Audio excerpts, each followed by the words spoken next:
ভোটে দেওয়া প্রতিশ্রুতি পূরণ। মানবাজারে ২ নম্বর ব্লকে অন্নপূর্ণা ভান্ডার যোজনার শংসাপত্র প্রদান। রাজ্যে ক্ষমতায় আসার ১ মাসের মধ্যেই নির্বাচনী প্রতিশ্রুতি পূরণে বড় পদক্ষেপ নিল ভারতীয় জনতা পার্টির নেতৃত্বাধীন নতুন সরকার। ভোটের আগে দেওয়া প্রতিশ্রুতি রক্ষা করে মুখ্যমন্ত্রী শুভেন্দু অধিকারী রাজ্য জুড়ে সূচনা করলেন অন্নপূর্ণা ভান্ডার প্রকল্পের।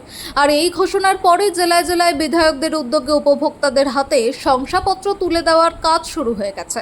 সেই ধারা বজায় রেখে গতকাল পুরুলিয়ার মানবাজার ২ নম্বর ব্লকের মিটিং হলে অত্যন্ত জাঁকজমকপূর্ণভাবে অনুষ্ঠিত হলো অন্নপূর্ণা যোজনার শংসাপত্র প্রদান অনুষ্ঠান।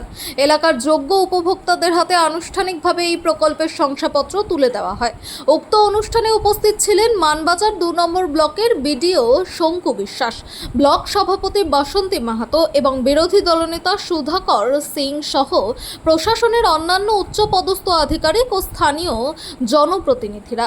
ব্লক প্রশাসনের পক্ষ থেকে জানানো হয়েছে, সরকারের নির্দেশ মেনে অত্যন্ত দ্রুততার সঙ্গে ব্লকের প্রতিটি যোগ্য পরিবারের কাছে এই প্রকল্পের সুবিধা পৌঁছে দিতে তারা বদ্ধপরিকর।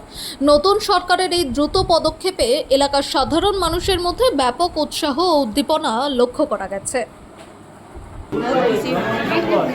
আগে কি আপনার আগে সরকার যে 1500 দিত এখন 3000 দিয়েছে, এটাতে আপনার কি মনে হয়? ভালো লাগে। সরকারকে কি জানাতে চাইছেন?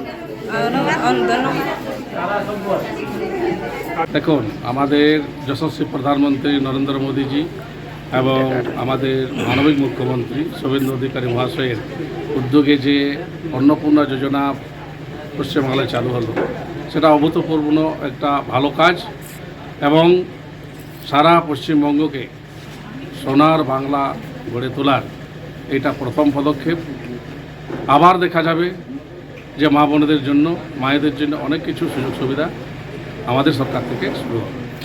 বিরোধীরা বলছেন এটা সাধারণ মানুষকে শুধু হয়রানি করছে 12 পাতার ফর্ম।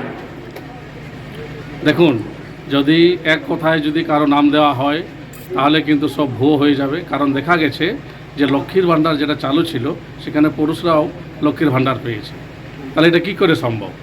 তাহলে যাচাই যে না করে এইভাবে যদি দেওয়া হয় তাহলে সেই ভুলভাল হবে। আমাদের সরকার চাইছে যে সঠিকভাবে সঠিক প্রাপকরা যেন অন্নপূর্ণা ভাণ্ডার পায়।